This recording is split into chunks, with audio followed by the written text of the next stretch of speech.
जय जिनेन्द्र, सबको जय जिनेन्द्र। जो महाविद्य का ये जो पिक्चर आपने देखा है, मैं अभी आपको बताती हूँ कैसे है वो। एक एक विजय का अंदर का भी पिक्चर आएगा तब हम, हाँ आएगा तब आपको ज्यादा क्लियर हो जाएगा। लेकिन अभी भी आपको बता दूं मैं, देखिए ये जो पिक्चर है बिल्कुल, देखिए अंदर की तरफ आप देखोगे ना तो 4 4 8 ऐसे विजय यहाँ, 8 विजय यहाँ, 8 विजय यहाँ, 8 विजय यहाँ, 8 विजय यहाँ, तो ऐसे 8 विजय चारों दिशा में महाविद्य के हैं। तो या उसमें से कोई कोई ही चक्रवर्ती विजय, सारे विजय चक्रवर्ती नहीं, मतलब चक्रवर्ती सभी विजय में नहीं होते। हाँ जी, और चक्रवर्ती को जीतने भी नहीं जाना पड़ता, 6 खंड जीतने के लिए भी नहीं जाना पड़ता। अभी जो तीर्थंकर परमात्मा महाविद्य में वो लास्ट में है, जैसे देखिए मेरा कर्सर है वहां पे। अच्छा। हाँ, तो यहाँ के लास्ट विजय में एक परमात्मा, फिर यहाँ का लास्ट विजय, ये पोर्शन का मतलब ये पूर्व के 2 हो गए। पूर्व ये पश्चिम महाविद्य, पश्चिम का ये पहला, ये दूसरा भाग। यहाँ एक तीर्थंकर होंगे, दूसरे ये विजय में एक तीर्थंकर होंगे। उसके बाद यहाँ भी ये पूर्व का है, पूर्व महाविद्य, यहाँ वो लास्ट वाला विजय में एक तीर्थंकर परमात्मा और ये लास्ट वाले में एक तीर्थंकर परमात्मा। इसी तरह एक महाविद्य में 4 जघन्य परमात्मा हुए, 4 जघन्य परमात्मा हुए। और ये 4 जघन्य परमात्मा ऐसे 5 महाविद्य के, तो टोटल 20 विहरमान, जो हम अभी आज जानते हैं ना, 20 विहरमान बिल्कुल इस प्रकार से होंगे। एक ये पूर्व महाविद्य के एक विभाग का ये लास्ट वाला विजय, फिर ये लास्ट वाला विजय, फिर ये यहाँ का भी ये लास्ट वाला विजय, बाहर वाला, और ये लास्ट वाला जो बाहर की तरफ है वो। ये काल में नियमा यही 4 जघन्य जब होंगे ना, तब नियमा इसी बाहर वाले में ही परमात्मा मिलेंगे। हाँ जी, और अंदर अंदर होंगे, जन्म चुके होंगे, क्योंकि भगवान तो ऐसे कहा जाता है कि जब भी 7 ग्रह उच के होते हैं तो परमात्मा को तो जन्म लेना ही लेना होता है। जैसे ये अजितनाथ भगवान के वक्त जैसे उत्कृष्ट हुए ना, दूसरे भगवान के वक्त ये उत्कृष्ट होंगे, तो ऐसे ही जगन्य भी होंगे। 170 थे ना, जब भी उत्कृष्ट 170 होंगे ना, तो 5 भरत और 5 ऐरावत के 10 वो भगवान हो गए। तो आपको बाकी के 160 है, तो महाविद्य की टोटल 32 विजय है। आप देखोगे ना, ये विभाग के 8, यहाँ 8 विजय, मतलब पश्चिम महाविद्य की 16, पूर्व महाविद्य की 16, तो एक महाविद्य के 32 विजय हुए। तो 32 सभी के सभी में तीर्थंकर परमात्मा मिली। लेकिन यहाँ एक बात पे आपको ध्यान देना है, कुछ मुद्दे ऐसे हैं जो बहुत समझने जरूरी है, क्योंकि कुछ मुद्दे में आपको थोड़ा सा जवाब अलग मिलेगा। देखिए, उत्कृष्ट और जघन्य तीर्थंकर परमात्मा बताए हैं, बराबर।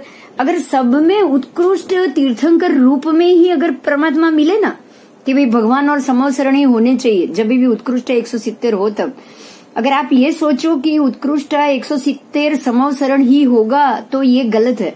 आपको ऐसा नहीं सोचना है। क्यों पता है? अगर उत्कृष्ट 170 अगर तीर्थंकर परमात्मा ही हो गए ना, तो हर एक विजय में 1 लाख वर्ष के बाद तो परमात्मा चाहिए ही चाहिए आपको। अगर आपने ये कंडीशन रख दी कि परमात्मा के रूप में ही चाहिए, केवल ज्ञानी ही होने चाहिए, ये आपको इस बात पे हमें अड़के नहीं रहना है। क्योंकि अगर केवल ज्ञानी है, देखिए जहां जहां भी एक भी विजय आपका खाली नहीं जाएगा। महाविद्य में कम से कम जघन्य से 4 परमात्मा तो होंगे ही होंगे। तो अगर 4 ही जघन्य परमात्मा कहें, और आप अगर उत्कृष्ट में 170, मतलब जो 160 महाविद्य के 160, वो आप बोलोगे कि उत्कृष्ट 160 तीर्थंकर परमात्मा केवल ज्ञानी ही है, समवसरण के साथ ही है, तो यहाँ एक बहुत बड़ा भेद हो जाएगा कि जघन्य कभी आएगा ही नहीं। क्योंकि 160 परमात्मा अगर एक साथ विचरेंगे जहां भी, हर एक जगह 1 लाख वर्ष के बाद वापस एक परमात्मा होंगे ही होंगे, फिर तो उत्कृष्ट ही रहेंगे, जघन्य तो होना ही नहीं है। तो आपको जब उत्कृष्ट 170 परमात्मा होते हैं ना, तब हर एक अवस्था के परमात्मा होंगे। कुछ नियम है ऐसे जो नियम के अतिरिक्त ही हमें इस बात को समझना पड़ेगा। ठीक है, अगर कोई प्रश्न होगा तो आप जरूर पूछिएगा, क्योंकि जो नियम है उस पे जाएंगे। जैसे जगन्य कम से कम 4 होने चाहिए और उत्कृष्ट 160 परमात्मा महाविद्या में होने चाहिए। ये एक नियम है कि जगन्य 4 तो मिलेंगे ही मिलेंगे। और जहां भी परमात्मा है, मतलब महाविद्या में कभी भी जगन्य 4 जहां भी होंगे वहां कहीं ना कहीं 4 के बाद बाकी के 4 के बाद बाकी के 4, तो मिनिमम 4 रहेंगे। बाकी आपको 4 परमात्मा के निर्वाण के बाद दूसरे 4, उससे पहले 1 लाख वर्ष पूर्व ही एक 4 परमात्मा हो जाएंगे। ये नियम है, कभी खाली नहीं जाएगा। बस एक भी महाविद्या बिना जगन्य 4 परमात्मा के कभी भी खाली नहीं हो सकता। और जब भी जगन्य 4 परमात्मा होंगे तो वो केवल ज्ञानी, मतलब उनके समूह शरण सहित ही मिलेंगे। क्योंकि जगन्य 4 तीर्थंकर तो कहीं ना कहीं 4 को तो जन्म लेना ही लेना है। 4 को तो मिनिमम जन्म महाविद्या में लेना ही लेना है, क्योंकि महाविद्या में 4 शिला है। एक महाविद्या में 4 शिला है, 2 पूर्व विद्या की तरफ 2 शिला और 2 पश्चिम विद्या की तरफ 2 शिला। मतलब पूर्व विद्या में 2 शिला, पश्चिम विद्या में 2 शिला। तो महाविद्या में एक साथ 4 परमात्मा तो जन्म लेंगे ही लेंगे। यस, आएगा सब, आगे धीरे धीरे सब आएगा। ठीक है, आगे जाए। कोई प्रश्न हो तो और भी पूछ लीजिए। अभी भरत क्षेत्र के मामले में हम जाएंगे। हाँ जी, कल जो डिस्कशन किया कि भरत क्षेत्र में पानी आया कहाँ से, ये बहुत महत्व का मुद्दा था। और आज भी पानी जगह ले रहा है। आज से 15,000 साल पहले ये पानी सिर्फ 40% था। जो आज 100% है वो सिर्फ आज से 10,000 साल पहले 60% था। उससे 15,000 साल पहले 40% था। उससे पहले बिल्कुल कम था। तो ये आया कब, कहाँ से? अगर कोई 10,000 कह रहा है, कोई 15,000 कह रहा है, वो साल में कुछ भी आगे पीछे हो सकता है, क्योंकि साल के हिसाब से तो हम जाएंगे ही नहीं। आज अगर गूगल नोट कर रहा है तो उसमें कितने साल और क्या हुआ ये जानेंगे कि शास्त्र अनुसार ये लवण समुद्र भरत क्षेत्र में आया कहाँ से। तो ऐसा कहा गया है, जो मैंने आपको कल बताई थी, जो बात है वो कि जब सगर चक्रवर्ती, दूसरे चक्रवर्ती असंख्य वर्ष पहले, मतलब 50 कोड़ी सागरों पंप से पहले, उसको ज्यादा नहीं करना है क्योंकि वो भी संख्याता ही है, 50 कोड़ी सागरों पंप, क्योंकि 1 कोड़ी सागरों पंप का ये चौथा आरा, उसमें परमात्मा ऋषभदेव भगवान हो गए थे। उनके होने के बाद वो तीसरे आरे के अंत समय पे वो उनका निर्माण हुआ। और चौथे आरे की शुरुआत के बाद 50 कोड़ी सागरों पंप बीत जाने के बाद, ध्यान दीजिएगा, पहले परमात्मा और दूसरे अजितनाथ भगवान के बीच में 50 कोड़ी सागरों पंप का अंतर पड़ा था। इस बात को आप जरूर समझिएगा कि पहले सागरों पंप और दूसरे सागरों पंप के बीच में 50 कोड़ी का अंतर पड़ा। और ध्यान भी, एक और बात पे भी जरूर ध्यान दीजिएगा, ये बहुत महत्व का मुद्दा है। वो 50 कोड़ी सागरों पंप, कोड़ी सागरों पंप में भी आयुष्य, आपकी अवगाहना, शरीर की अवगाहना और आयुष्य में ज्यादा फर्क नहीं पड़ा, सिर्फ 50 धनुष घटा है बस। आदेश्वर दादा 500 धनुष की काया के थे और अजितनाथ भगवान 450 धनुष की काया। आदेश्वर दादा 84 लाख पूर्व के आयु वाले थे और अजितनाथ भगवान 80 लाख पूर्व की आयु वाले थे। तो आयु और अवगाहना में आधा काल चक्र निकल गया, तब तक ज्यादा फर्क नहीं पड़ा। और बाकी के 50 कोड़ी सागरों पंप के अंदर हम लोग 5 फुट तक आज हो गए।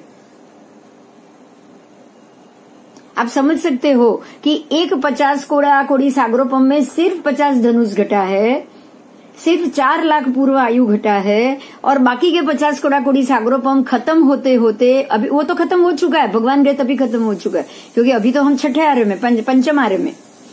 तो बाकी के में 450 धनुष से 5 फुट की काया हो गई, 7 फुट की काया हो गई। आप समझ सकते हो कि दूसरे 50 कोड़ी में कितना ज्यादा घटना हुआ है। अगर एक 50 कड़ाकोड़ी सागरोपम में 50 धनुषी घटा होगा तो दूसरे 50 कड़ाकोड़ी में भी 50 ही घटना चाहिए। घटना चाहिए नहीं घटना चाहिए बोलो।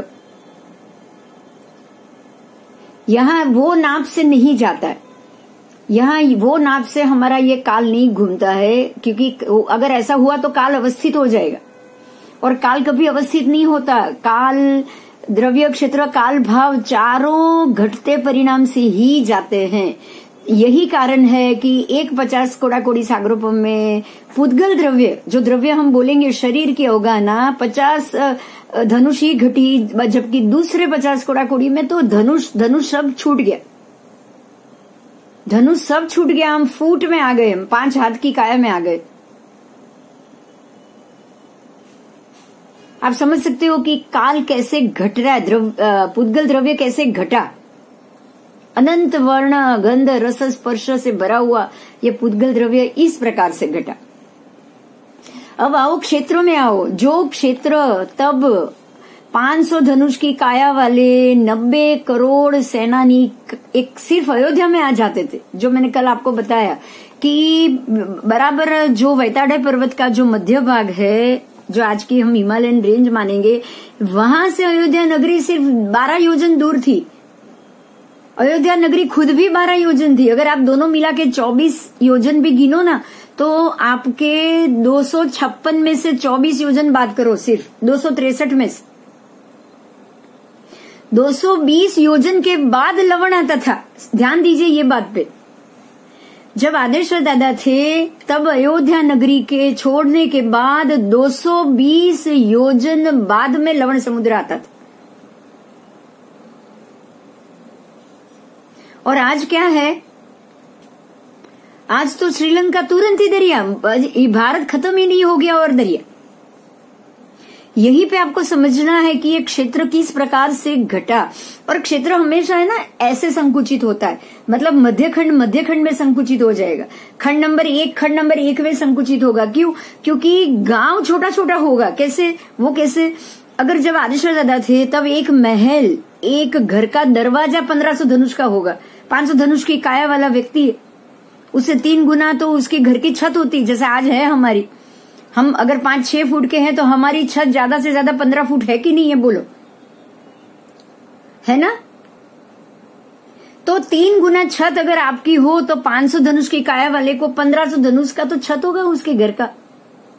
उसके महल की छत इतनी बड़ी होगी, दरवाजा भी उसके 600-700 धनुष का होगा, 1000 धनुष का उसका दरवाजा होगा। अब उसमें 90 करोड़ सेनानी रहेंगे तो कितना बड़ा नगर होगा, आप सोच समझ सकते हो आप। और वो ही जैसे जैसे व्यक्ति छोटा होता जाएगा, इतना बड़ा दरवाजा, बड़ा घर तो रहने वाला नहीं है।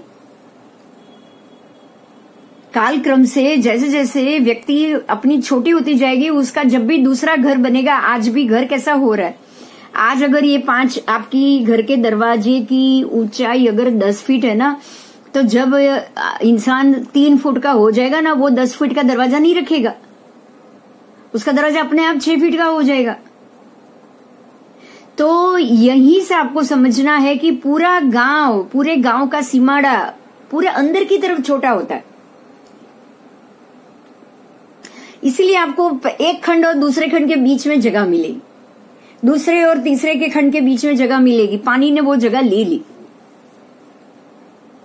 अयोध्या तो वहीं पे रही है, वैताड़े भी वहीं पे रहा है, लेकिन अयोध्या छोटी हो गई, उसके नीचे के सारे नगर सिकुड़ते गए। इसीलिए आज आपको भारत देश सिर्फ इतना छोटा नक्शे में दिख रहा है।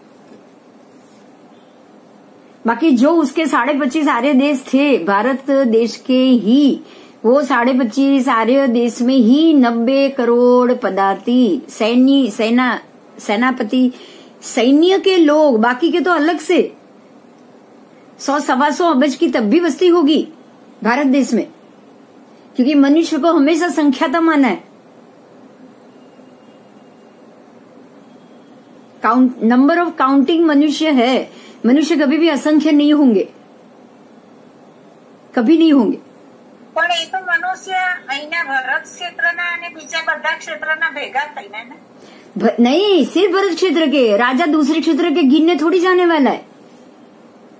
अच्छा, मैंने नहीं, राजा का सैन्य 90 करोड़ है, चक्रवर्ती का सैन्य। चक्रवर्ती का सैन्य 90 करोड़ है। आप शांति में बोलते हो ना, शांति जब भी हम बोलते हैं तभी 90 करोड़ 36,000 32,000 रानी, राजा का परिवार होता है, उसमें चक्रवर्ती का परिवार आता है अजीत शांति में। उसमें आपको 90 करोड़ पदाती मिलते हैं। पदाती मतलब सैनिक, जो पायदल सैनिक की बात है। तब तो एक ही था, पायदल था, तब तो हवाई दल या नौका दल तो कुछ था नहीं। तो ये जो वर्णन है 90 करोड़ सेनानी सैनिक का, वो सिर्फ भरत क्षेत्र का, सिर्फ ये देश का, भारत देश का खंड नंबर 1 का, जहां पर से चक्रवर्ती अपना सैन्य लेकर बाहर निकलते हैं। और बाकी सारे देश उन्होंने जीते, वहां से लोग आए नहीं है हमारे साथ। सिर्फ अलग अलग खंड के राजाओं ने शरणागति स्वीकार की, बाकी सब वही के वही रहे बस। बाकी जो अलग अलग आपात किरात, फिर वो चिलाती प्रजा, जो भी प्रजा थी वो हमारे साथ ये भारत देश में कोई नहीं आया। चक्रवर्ती अपना सैन्य लेकर ही वापस आए। ठीक है, तो ये एक व्यवस्था है, और वो व्यवस्था के ऊपर से इतने लोग चक्रवर्ती के सैन्य के तो है, लेकिन हमारे जो भारत देश किस प्रकार से क्षेत्र से छोटा हुआ, या भरत क्षेत्र किस प्रकार से खंड नंबर नीचे के 3, ऊपर के अभी भी आपको कम मिलेंगे, ऊपर में पानी थोड़ा फिर भी कम मिलेगा, लेकिन नीचे के तीनों खंड में भरपूर पानी मिलेगा आज, और कल को इससे भी ज्यादा मिलेंगे। जो हमने कल डिस्कस किया, अंडमान निकोबार आइलैंड ज्यादा दिन तक रहने वाले नहीं है, कुछ सालों के अंदर सारे डूब जाएंगे। कल हमने पिक्चर में देखे थे बहुत सारे आइलैंड, इस तरफ भी देखे थे, खंड नंबर 2 में भी, नीचे दक्षिण अमेरिका में भी बहुत सारे आइलैंड है जो आज चारों तरफ से पानी से घिर चुके। मतलब आज से 5,000 साल बाद आपको वहां नहीं मिलेगी, पूरा पानी फैल जाए। तो ये इस प्रकार से, उसमें 2 बात मैंने बताई थी आपको। एक तो हिंदू पुराण के हिसाब से भी कि जो चक्रवर्ती का घोड़ा वहां पे जो अश्वमेध यज्ञ वो लोग करते हैं, और वो घोड़े को पाताल लोक में ले जाके एक राजा ने छुपा दिया, पाताल लोक के राजा ने अंदर छुपा दिया। तो वो भी सगर चक्रवर्ती की ही बात है। सगर चक्रवर्ती के 60,000 पुत्रों ने पूरी पृथ्वी खोद दी नीचे से, और पृथ्वी खोद के उन्होंने लवण का पानी भी अंदर लाया, छिद्र बनाए, और सारा पानी अंदर आया, और वो जो खोदी हुई पृथ्वी थे वो पानी से भर गया, पाताल लोक पानी से भर गया, लवण के पानी से भर गया, इसलिए वो घोड़ा बाहर आ गया। तो घोड़े को बाहर लाने के लिए उन्होंने ये ट्रिक की, और उसी कारण से लवण भी अंदर आया, और पूरी यहाँ की जमीन में भी पानी पानी हो गया। एक ये बात हिंदू पुराणों में बताई गई है। दूसरा, हमारे में ये बात बताई कि सगर चक्रवर्ती वही अजितनाथ भगवान के वक्त का ही चक्रवर्ती राजा जो सगर चक्रवर्ती हुए, उसने शत्रुंजय महात्म्य की इसमें हम ये कथा सुनते हैं कि शत्रुंजय को बचाने के लिए उन्होंने चारों तरफ खाई खोदी, और सुस्थित देव, क्योंकि चक्रवर्ती को तो जो भी देव हैं, लवण समुद्र के देव, उनसे तो जब भी अठम करेंगे देव को आना ही पड़ेगा। लवण के देव, आप जब चक्रवर्ती 6 खंड जीतने जाएंगे तब आपको मालूम पड़ेगा। जैसे कि गंगा देवी, सिंधु देवी, सभी देवियां चक्रवर्ती के अठम करने पे उनके सामने प्रकट उनको होना ही पड़ता है, और चक्रवर्ती की आज्ञा ये सारे देवों को माननी ही पड़ती। तो सुशीत देव ने उनकी आज्ञा मान के पूरे लवण को अंदर घुमा के लाए वो जम्बू में, और तब इंद्र महाराजा को मालूम पड़ा कि ये कुछ गड़बड़ हो गई है, बड़ी गड़बड़ हो गई है। वो नीचे तुरंत आए और उन्होंने चक्रवर्ती को बोला कि आपने ये क्या किया। तो तब चक्रवर्ती ने बोला, नहीं, शत्रुंजय की रक्षा तो करनी ही पड़ेगी बाकी सारी प्रजा से। तब इंद्र राजा ने बताया कि अरे यहाँ से तो बहुत सारे अनंत आत्माओं को मोक्ष जाना बाकी है, आप लोगों का रास्ता नहीं बंद कर सकते। ये करके खाई तो भर दी, लेकिन लवण अंदर आया, उसको तो बाहर नहीं ले जा सके। तो तब से पानी अंदर है, ऐसी हमने कल बात जानी। अभी मैं आगे, हम और भी आगे जा रहे हैं कि और क्या क्या हुआ है, और क्या क्या हुआ है। आज से लाखों वर्ष पहले लवण समुद्र का पानी दक्षिण भारतवर्ष के कितने ही विस्तारों पे संपूर्ण छा गया। ऐसा होना संभावित है। अब आपको है ना, क्या क्या संभावित है वो सोचना है कि ऐसा क्या हो सकता था, और या तो ऐसा क्या हुआ होगा। ठीक है, हम अभी ये सोचेंगे कि ऐसा क्या हुआ होगा। कि ये लवण इतने सालों से पहले जो लवण अंदर आ गया है वो क्यों आया होगा।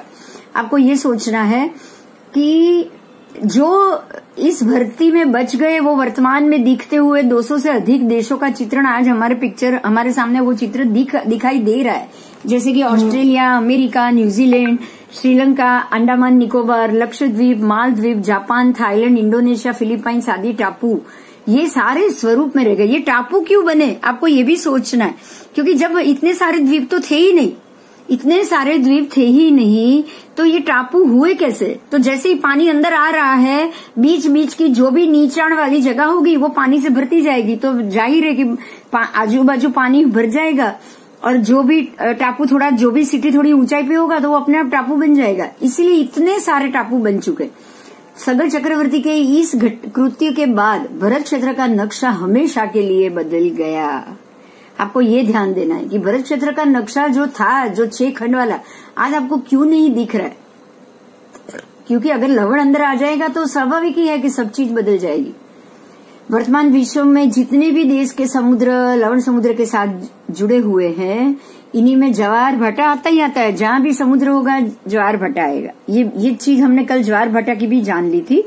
अब आज हम पढ़ेंगे ये दीर्घ वैताढ़ पर्वत। देखिए आपके सामने ये पिक्चर है,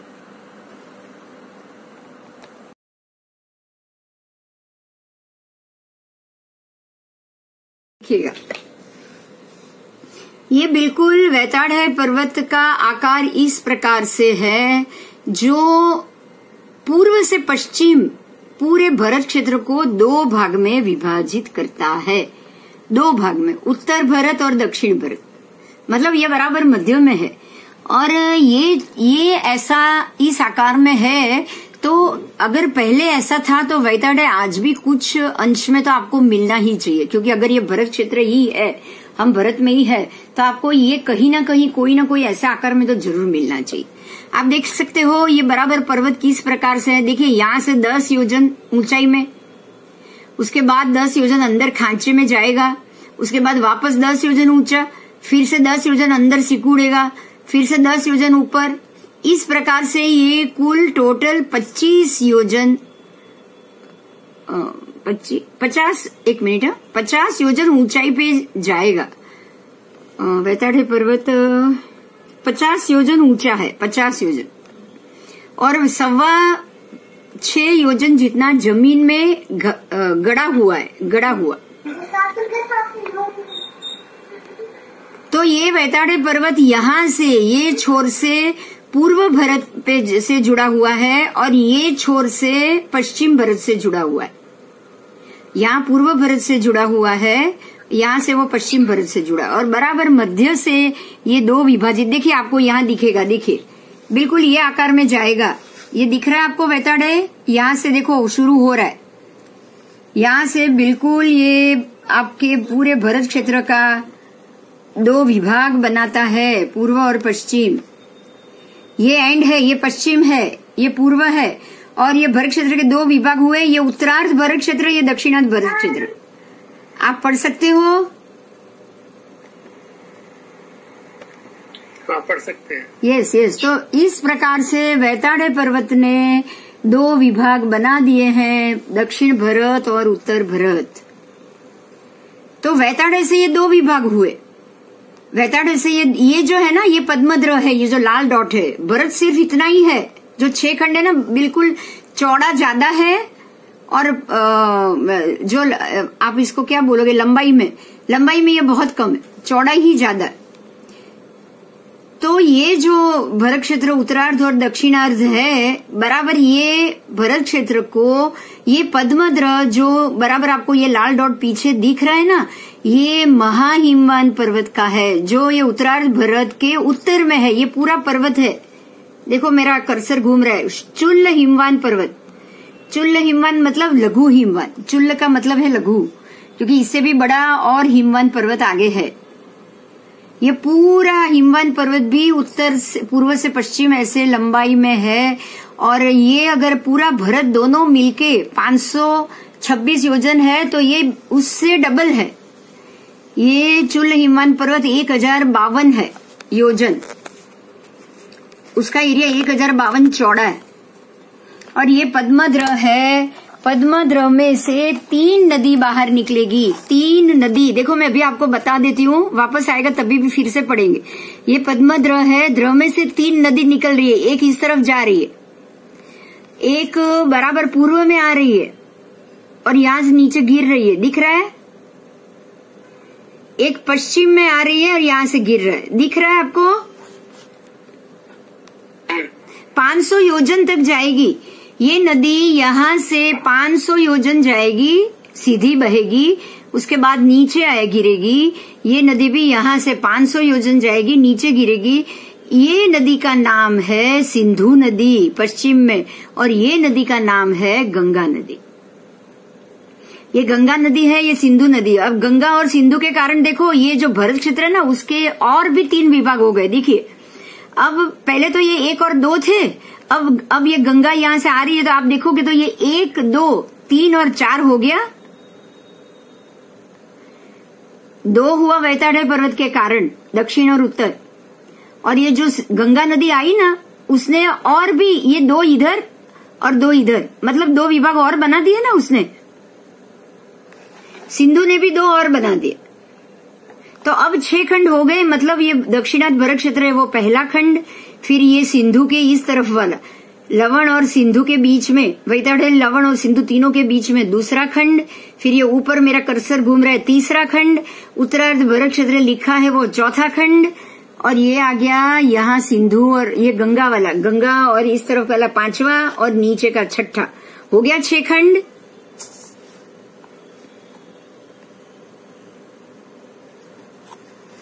हो गया, क्लियर हुई बात? हाँ ठीक है, चलो बहुत अच्छा। तो इस प्रकार से 6 खंड की पृथ्वी, ये भरत क्षेत्र जो आज की हमारी पृथ्वी है उसको हम जानेंगे। तीसरी जो नदी है उसका नाम है रोहिताशा नदी, और वो यहाँ नहीं आती है, वो पीछे जाती। ये जो पर्वत है ना, ये क्षेत्र नहीं है, उसके बाद हेमवत क्षेत्र आएगा, वो हेमवत क्षेत्र में गिरती।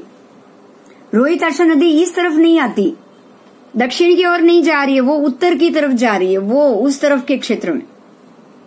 मतलब ये जो हिमवान पर्वत देखा आपने, वो पर्वत के दक्षिण तरफ, पीछे की तरफ गंगा सिंधु आएगी, और जो रोहिताशा है वो आगे उत्तर की तरफ जाएगी।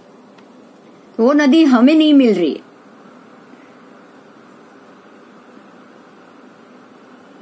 क्लियर हुई बात?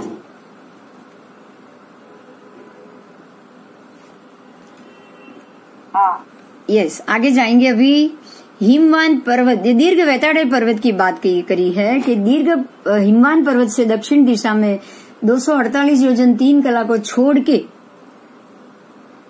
लवण समुद्र के उत्तर दिशा में भी उतना ही भाग छोड़ना है, 248 योजन ही छोड़ना है। बराबर बीच में मध्यस्थ पुरुष के समान रूपयोमय वैताड़े पर्वत रूपयोमय था पहले, क्योंकि तब भरत क्षेत्र की भूमि भी सुवर्ण की थी। एक ध्यान दीजिएगा, जो पहला आरा था तब की बात है। पहले आरे के वक्त भरत क्षेत्र की भूमि भी बहु समरमणीय और सुवर्ण मणि रत्न से बनी हुई थी। कल्प वृक्ष था उसमें, कल्प वृक्ष थे और सुवर्ण रत्न, उसी से उसकी भूमि बनी हुई थी। प्रथम आर्य के वक्त में जब युगलिक थे, दूसरा आरा, तीसरा आरा, चौथा आरा, जैसे जैसे युगलिक की काया और वो सब भी घटते गए ना, ऐसे ऐसे भूमि में कंकर, पत्थर, ये सारी चीज आती गई। मतलब जो सुवर्ण था, जो रत्न था, उसकी जगह कंकर, मिट्टी बन गए। जैसे अब धीरे धीरे वो कीचड़ बनता जाएगा, धीरे धीरे वो दलदल बनता जाएगा। तो ये बदलते हुए समय की बात है। जैसे जैसे समय बीतेगा वो भूमि धीरे धीरे और खराब होती जाएगी। ठीक है, तो जब पहले आर्य था तब ये वैताड़े पर्वत रूपा का बना हुआ था, रूपियों में। और वैताड़े पर्वत के अंदर बहुत सारे विद्याधर देवों की महलों की श्रेणी है। बहुत सारे विद्याधर देवों के महल आए हुए, आप ये सब भी अभी पढ़ोगे। इस वैताड़े इससे इस भरत क्षेत्र के 2 विभाग हो जाते हैं। इस वैताड़े पर्वत का विस्तार 50 योजन है, उसकी ऊंचाई 25 योजन। विस्तार 50 मतलब जो चौड़ाई होती है ना, ऐसे चौड़ाई, विस्तार का मतलब ये हो गया ऐसी चौड़ाई, आप पौड़ाई बोल सकते हो। मतलब ये हो गया उत्तर भरत और दक्षिण भरत के बीच में। अब इसको आप लंबाई बोलोगे तो शायद लंबाई बोलोगे, चौड़ाई तो ये अंत से ये अंत तक निश्चित है। चौड़ाई पूर्व भरत से पश्चिम भरत के लवण तक वो निश्चित है, लेकिन जो उसकी जो पौड़ाई होती है, चौड़ाई होती है, वो आपको समझना है। वो 50 योजन और ऊंचा 25 योजन। ऐसे चौड़ाई है वो 50 योजन है और ऊंचा है वो 25 योजन।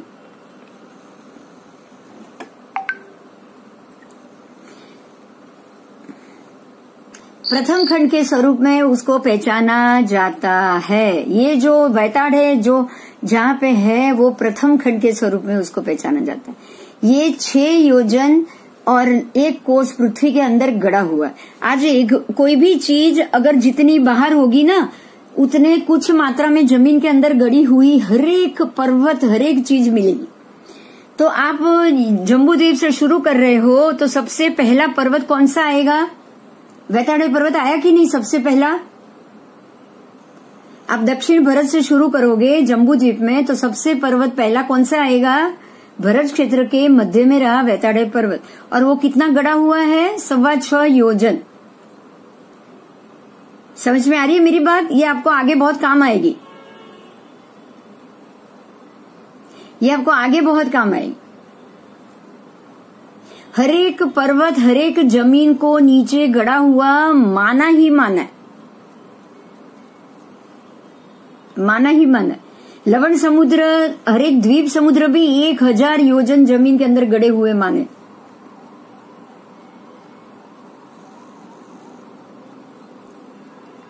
आपको लवण भी 1000 योजन जमीन में मिलेगा, जम्बू भी 1000 योजन जमीन में मिलेगा।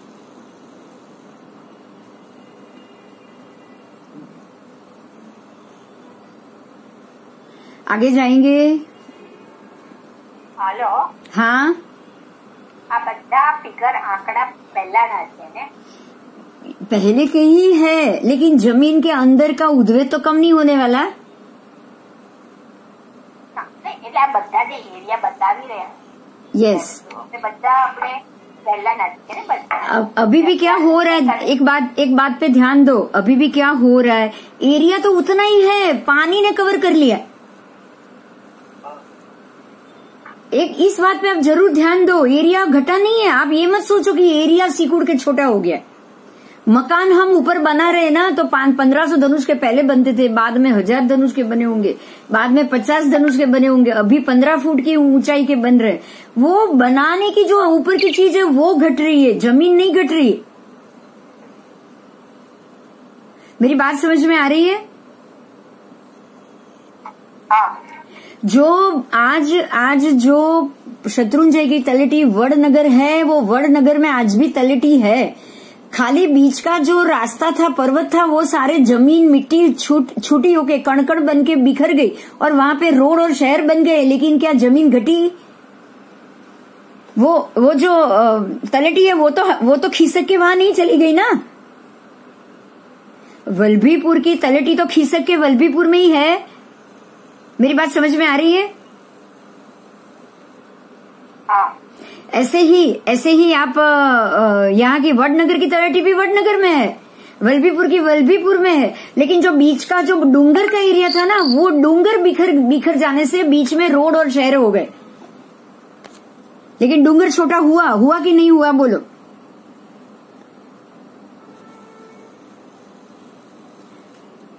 आप समझ रहे हो मैं क्या कहना चाह रही हूँ? अगर यहां नहीं समझ में आया तो फिर गड़बड़ हो जाएगी। आपको जमीन घटानी नहीं है, जमीन पानी से ऑक्यूपाई हो रही है।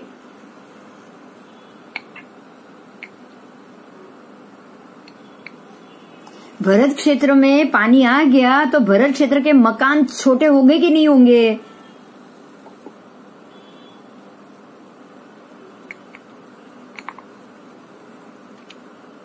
जो भी द्वीप डूब रहा है, एक ध्यान दो, मालदीव हो, अंडमान हो, जब डूब जाएंगे, मतलब पहले वहां पे जमीन थी ना, उसके ऊपर आज पानी घूम गया ना।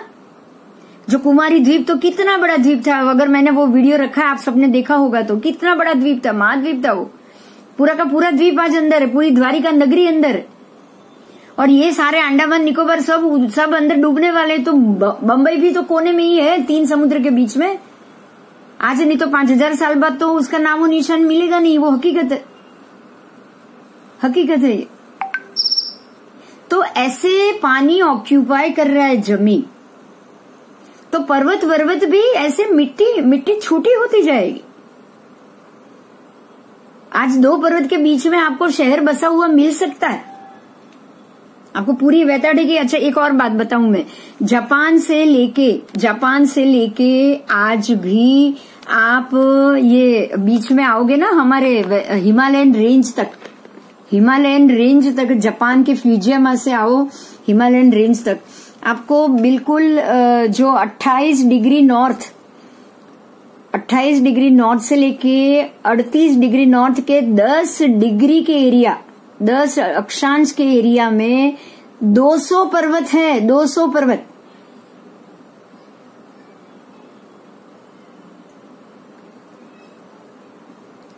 तो ये आपको जो पिक्चर दिखा वैताडे की रेंज होगी कि नहीं होगी, वही एरिया में 200 पर्वत, एक के बाद एक। मेरी बात समझ में आ रही है किसी को भी, सबको?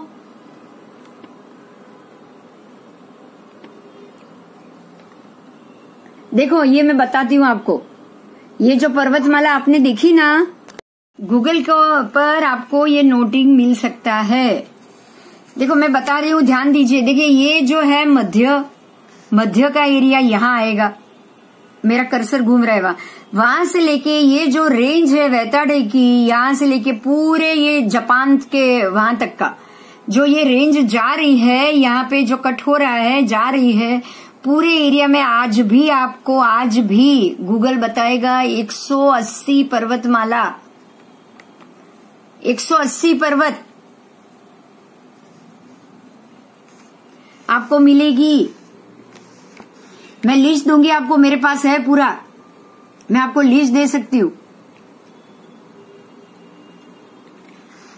कि अलास्का तक, उत्तर अमेरिका जो लास्ट खंड आएगा वहां तक की लिस्ट किसी ने नहीं रखी। अगर रखती तो वो भी मालूम पड़ जाता। अब यहाँ आधे से यहाँ तक अगर 180 पर्वत, तो यहाँ से इस तरफ भी 180 पर्वत होने चाहिए। 180 डिग्री तो है ही, हमारे मध्य से लेके एंड तक 180 डिग्री तो है ही।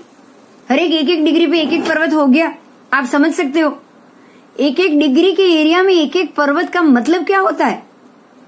180 रेखांश तो जानते हो ना आप, पूर्व रेखांश, पश्चिम रेखांश। मतलब हमारे यहाँ से अगर आप देखोगे बराबर इलाहाबाद से देखोगे तो इलाहाबाद से लेके जापान तक कितना लाइन होता है, 100 रेखांश है। 100 रेखांश में आपको 180 पर्वत मिल रहे हैं, सिर्फ 100 रेखांश में इलाहाबाद से लेकर। एक रेखांश का जितना एरिया होगा ना, उसमें कम से कम 1.5 से ज्यादा पर्वत। तो ये श्रृंखला हुई, एक के बाद एक पर्वत हुए, ये वैताडे पर्वतमाला ही हुई।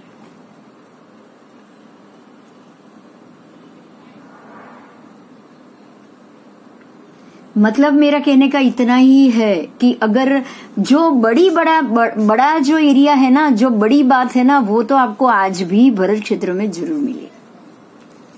वैताडे पर्वत से 2 डिवीजन, नेपाल की ओर से गंगा का आना, इस तरफ सिंध प्रदेश पाकिस्तान, और जो आप आज का जो काबुल और जो एरिया है बलूचिस्तान, वहां से सिंधु नदी का उद्गम स्थान और सिंधु का आना, ये 2 चीज तो आपको मिलेगी ही मिलेगी। इससे अलावा और 2 बड़ी बात, जो बरमुडा ट्रायंगल है, वो जो हमारे जो उमगना निमग्ना नदी का जो उल्लेख है ना, बिल्कुल वहीं पे है।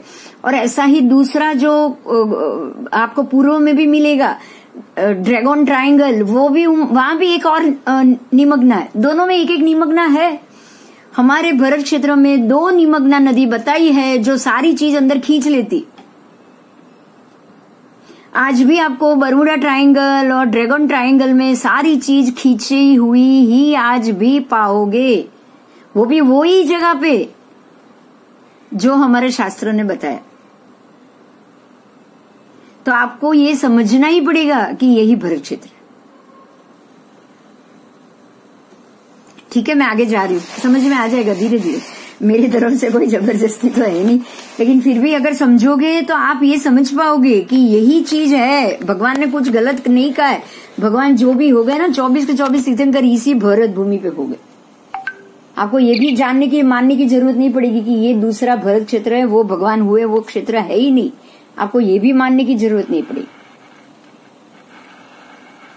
उमग्ना निमग्ना બંને साइड છે ને? हाँ, दोनों साइड, दोनों में उमग्ना निमग्ना पूर्व में भी मिलेगी, उमग्ना निमग्ना पश्चिम में भी मिलेगी। तो अगर निमग्ना दोनों साइड है तो दोनों में ऐसे ड्रैगन ट्रायंगल होना चाहिए जो सारी चीज अंदर खींच लेता है, और दोनों में ऐसा है, दोनों में ये चीज ड्रैगन ट्रायंगल है जापान में के दरिया के बीच में। और ये जो डेविड सी, आप गूगल पे डालिए, आप गूगल पे ये शब्द डालिए ड्रैगन ट्रायंगल और डेविड सी, जापान में है।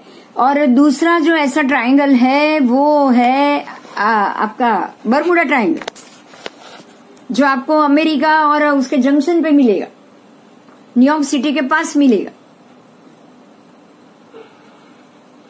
तो ये मेरा इतना ही कहना है कि अगर ऐसी कोई बड़ी बात हो ना, वो कभी भी छुप के नहीं रह सकती। आप ये ध्यान दीजिएगा, ऐसी कोई बात, ऐसी इतनी बड़ी बात कभी भी छुप के नहीं रह सकती।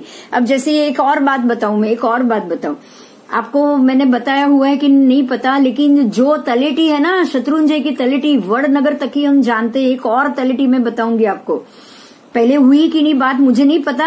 आज आप ध्यान से सुनो। जो आपको उत्तराखंड में जो केदारनाथ है ना, जो आज भी केदारनाथ तीर्थ, वहां पे तलेटी ही पूजी जाती, कोई शिवलिंग नहीं है वहां पे। जो वो लोग बाबा केदारनाथ बोलते हैं और बड़ा शिवलिंग मानते हैं, वहां पे कोई भी आपको शिवलिंग या कुछ और नहीं मिलेगा। बिल्कुल आज पालीताना तलेटी है, ऐसे ही चारों तरफ से बंद किया हुआ, और बीच में तलेटी का पत्थर है और उसके ऊपर वर्ग ही लगाते हैं वो एज इट इज, फूल के हार चढ़ाना, वर्ग लगाना, एज इट इज पूजा होनी। और बद्रीनाथ में जो है वो आदेश्वर भगवान है, उसका तो हमने पक्षाल तक किया हुआ है। जो मंदिर है उसके बाहर के गोख में भी हमारे भगवान की प्रतिमा तलेटी है, वो बिल्कुल हमारी जैसी ही तलेटी बनी हुई है वहां पे। तो रूट वहीं पे होगा। वडनगर से पहले जब तीसरा आरे में जब आदिनाथ भगवान जब चढ़े थे ना शत्रुंजय, तो आप समझ सकते हो कि वो उसकी तलेटी वहां तक है। आपको तलेटी का पत्थर तलेटी के रूप में वो नहीं बदल सकता। आज कोई भी आस्था बदलेगा तो वो ऐसा नहीं कि ये तोड़ के उसने ये जो ओरिजिनल स्थान है, ओरिजिनल चीज है, उसको भी चेंज करके रख दिया। वडनगर से आगे हम तलेटी नहीं जानते हैं, लेकिन ऐसे ही कहीं और भी मिल सकती है, आपको जरूर मिल सकती। तो जो बड़ी बात है वो कभी भी छुप के नहीं रहेगी। ऐसे ही ये दो ट्रायंगल है जो सारी चीज अंदर खींच लेता है। वो निमग्ना नदी है, जो एक चक्रवर्ती राजा, चक्रवर्ती विजय जीतने के लिए जब वो निकलता है 6 खंड, तो उसको इसी नदी के ऊपर से पसार होना पड़ता है। जब वो एरिया आएगा, जब नदी के मामले में आएगा, तब आपको उसकी पूरी जानकारी मिलेगी। और वो खंड के गुफा के द्वार है, वो चक्र रत्न ही खोल सकता है और कोई नहीं खोल सकता। आज कोई चक्रवर्ती नहीं है, चक्र रत्न नहीं है, तो वो गुफा के द्वार नहीं खोल सकते। लेकिन वहां पे अगर इतना बड़ा नदी का प्रवाह हो ना, जो इतनी बड़ी योजन में बड़ी फैली हुई हो, वो नदी का कहीं ना कहीं रूट तो जरूर निकलता है। आप ये तो समझ सकते हो। उसको आप नहीं ढक के रख सकते, उसको आप ढक के नहीं रख सकते। ठीक है, तो वो आज भी दिख रहा है। तो आप ये सारी 5 चीजों के कारण, वैताढ्य के कारण, वैताढ्य की 10 कूट के कारण, और ये जो जिस प्रकार से ये पूरी व्यवस्था है, और ये 2 ट्रायंगल बता रहा है, उमग्ना निमग्ना, और वो ही जंक्शन जो गुफा का है, इतना मानने के बाद तो मेरे दिमाग में कोई और मत आता ही नहीं कि ये भरत क्षेत्र नहीं। यही कारण है कि ये टॉपिक को मैं आपको एक बात बताऊंगी। वो जो अरुण विजय महाराज जी और जो भी दूसरे महात्मा है, उनके वहां से या कहीं और से भी, किसी और महात्मा से भी, अगर इसी मुद्दे पे अगर कोई कहीं से भी किसी का भी विरोध आया ना, तो एक चीज आप ये जरूर ध्यान दीजिएगा। मैं ये नहीं कहूंगी मैं ये कहूंगी आप हर एक चीज से इसको जज करो, बस मेरी तरफ से मैं आपको और कुछ नहीं कहूंगी, मैं इतना ही बोलूंगी। मैं महात्मा को भी यही बात बोलती हूँ कि आप एक बार जज करो, आप ये मत सोचो कि ये भरत क्षेत्र वो भरत क्षेत्र ही नहीं, क्योंकि अगर आपने ये जो तय कर लिया ना कि वो भरत में तो हम लोग है ही नहीं, वो भरत तो कोई और था, वो भरत क्षेत्र में जो परमात्मा हुए वो कहीं और हुए, तो आपको पहले तो यही एक्सेप्ट करना पड़ेगा कि एक भी कल्याणक भूमि भगवान हुए ही नहीं। आपको सबसे पहले ये मानना पड़ेगा।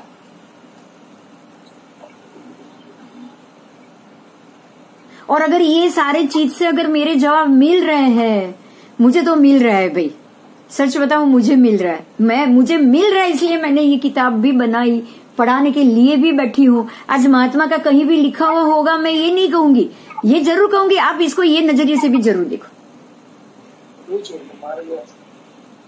बराबर। બિંદુબેન, हाँ बोलो। આપણે આ બર્મ્યુડા ટ્રાયંગલ છે, हाँ એમાં એમ કહેવાય છે કે એ બધું જયારે અંદર ખેંચી લે છે हाँ તો ઉપર 10-10 કિલોમીટર ઉપર ઉડતા વિમાનો તક ખેંચાઈ જાય। हाँ ખેંચાય પોસિબલ છે क्या, કેમ કે એનો એક અલગ જ એક મેગ્નેટિક ફિલ્ડ બની જાય છે, જે વિજ્ઞાનની ભાષા છે કે ઈ બધા જ ઉપકરણોને ફેલ કરી દે છે ત્યારે, કારણ કે જે લોકો ત્યારે એમાં ફસાયા એ લોકોનો છેલ્લો સંદેશો એવો હતો કે અમારા બધા રડાર ને મીટર ને અમારું બધું છે એની બધી જ ઓલી ફરી રહી છે, કઈ દિશા નથી। ये लोग दिशा शून्य हो जाते हैं, उनका कनेक्शन ही निकल जाता है, उनको दिशा कौन सी दिशा में जा रहे वो भी नहीं पता होता। અને એમને એમ દેખાય છે કે નીચે તો જમીન છે ને ક્યાંક જહાજ નીચે ધસી રહી છે। अब अभी सुनिए, अभी एक बात ध्यान से सुनिए, ये जो चक्रवर्ती भी है ना, अभी ये मुद्दे पे जिससे आपको जवाब मिल जाएगा आपका। जब ये चक्रवर्ती भी वो गुफा में प्रवेश करेंगे तो उसके ऊपर से ब्रिज बनाते हैं, ध्यान से सुनिएगा, ये नदी के ऊपर से पूरा ब्रिज बनता है और वो ब्रिज वो पूरा सैन्य क्रॉस करता है। अब आप ये सोचो कि अगर वो लोग भी बिना अगर कोई ऐसे साधन या प्लेन से अगर वो मतलब विमान तो वो बना ही सकते थे, चक्रवर्ती तो वो प्रहरण है ना जो जैसे चक्र बन जाता है। आपने जो 14 रत्न के मामले में जान लिया, उसमें जो काकिनी रत्न है वो पूरा ऐसा प्रहरण शतरंजी जैसा बन जाता है। तब मैंने बोला था ना अलाउद्दीन का चिराग जैसी स्टोरी लग रही है, ऐसे ही अगर कारपेट बन गए उसके ऊपर सैन्य बैठ गया वो भी तो जा सकता था। हाँ। लेकिन नहीं गए ऐसे, क्यों? क्योंकि अगर वो ऐसे ही जाते तो वो भी खींच लेता नीचे। चक्रवर्ती के जो 14 रत्न है उनमें से एक रत्न पूरा ब्रिज बनाता है। अब ब्रिज बनेगा तो फिर वो उसका जो खींचने का जो गुरुत्वाकर्षण बल है वो कम हो जाएगा कि नहीं हो जाएगा? बराबर। इसीलिए वो सैन्य भी ब्रिज से पास होता है, नहीं तो पूरा आज वो 1 करोड़ सैन्य है वो पूरा प्रहरण खुल जाए उसके ऊपर बैठ के चले जाए, ऐसे तो लोग बहुत सारे रास्ते उन्होंने क्रॉस किए, लेकिन ये जो नदी है वो बिल्कुल उन्होंने ब्रिज से ही क्रॉस की। अच्छा। हाँ, आपको यहाँ पे भी इस चीज को समझना है। अगर यहाँ से अगर ऊपर से नीचे का ब्रिज अगर बन जाए तो वो भी कौन बना सकता है? ब्रिज भी कौन बना सकता है? कोई दैवी शक्ति बना सकती है। ये चक्र रत्न 14 चक्र रत्न वाले देवो थे, उन्होंने ब्रिज बनाया तो सैन्य निकल पाया, नहीं ब्रिज बनाते तो नहीं निकल पाते ना कोई। कि अभी के विज्ञान में इतना संशोधन किया कि बड़े बड़े 400-500 फुट लंबे 50,000 टन के जहाज जो गए हैं उसका एक खिल्ला भी गया, उसका लकड़ा भी नहीं मिला है। नहीं मिलेगा। यही तो शब्द समझो आप, शास्त्रों में एक शब्द बोला निमग्ना नदी, निमग्ना, जो हर एक चीज को नीचे अपने अंदर खींच लेगी, अपने अंदर खींच लेगी। और अगर 2 नदी बताई है हमारे यहाँ, 2 नदी, सिंधु नदी के मूल, ध्यान दीजिएगा मेरी बात, आपको आगे शब्द आएगा, सिंधु का मूल और वैताढय की कोना, सिंधु का मूल और वैताढय का कोना, एग्जैक्ट वहां पे बर्मुडा ट्रायंगल है। एग्जैक्ट गंगा का मूल और वैताढय का कोना, वहां पे ये ड्रैगन ट्रायंगल। आपको ऐसे 2 ट्रायंगल ये 2 ही जगह फिक्स जगह पे क्यों मिल रहे हैं?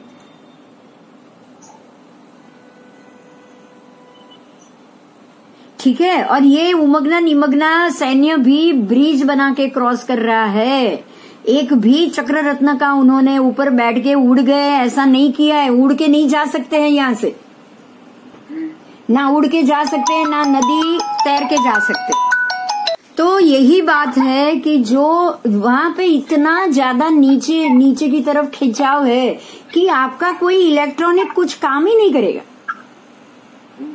आप समझ रहे हैं, इतना ज्यादा पावरफुली उसका अट्रैक्शन है, जो खिंचाव है, हर एक चीज जो भी आपने फेंक दी वो डूब गई समझ लो। उमग्ना में जो भी चीज गिरेगी वो बाहर आ जाएगी, लेकिन निमग्ना में जो भी चीज डालोगे वो नीचे ही खींची चली जाएगी। तो इसीलिए आकाश में उड़ती चीज भी नीचे चली जाएगी। अब अगर ब्रिज बना के ऊपर से कोई निकला तो ही बीच में एक चीज आ जाती है ना। ब्रिज बनने से उसका जो खींचने, आप अगर ब्रिज के ऊपर हो और ब्रिज है, ब्रिज के ऊपर हो तो नीचे से उतना खींचा आपको फील नहीं होगा, क्योंकि ब्रिज का एंड तो यहां से लेके वहां तक स्टेबल रहेगा। समझ रहे हो आप?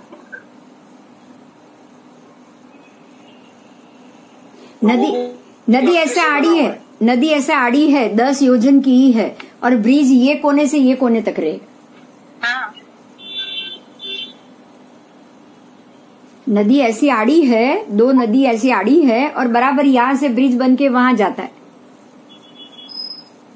तो आपको तो यहां से यहां क्रॉस करना है। तो ब्रिज के, हाँ जी, रत्न से बना है, उसकी भी एक इफेक्ट होती होगी उसके। हाँ, बस यही बात है। वो जो चक्रवर्ती ही, तभी तो चक्रवर्ती चक्र रत्नों के बगैर तो कुछ कर ही नहीं सकते।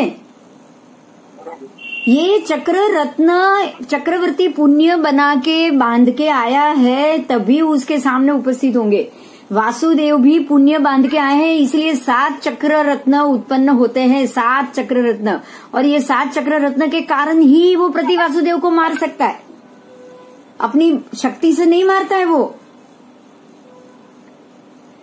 आज अगर वासुदेव प्रति वासुदेव को भी मारता है ना, तो अपनी शक्ति के कारण नहीं मारता है। और प्रति वासुदेव के पास तो ऐसे कोई रत्न भी नहीं है।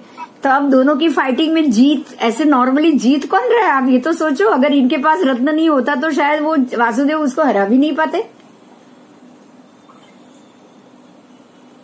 इसीलिए बिना चक्र रत्नों के कोई भी, ना चक्रवर्ती जीत पाएगा और ना ही वासुदेव जीत पाएगा। बराबर समझ में आ रही है? मुझे लग रहा है अच्छा लग रहा है, सब मजा आ रहा है कि नहीं आ रहा है, ये बताओ। आ रहा है ना? बस आपको ऐसे ऐसे जब भी नहीं लगे कोई बात नहीं, मैं ये आपके किसी के ऊपर, अनिल जी, मैं कोई फोर्स नहीं कर रही हूँ किसी को भी, लेकिन एक हकीकत है और इस हकीकत को हमें ये नजरिए से देखना है बस।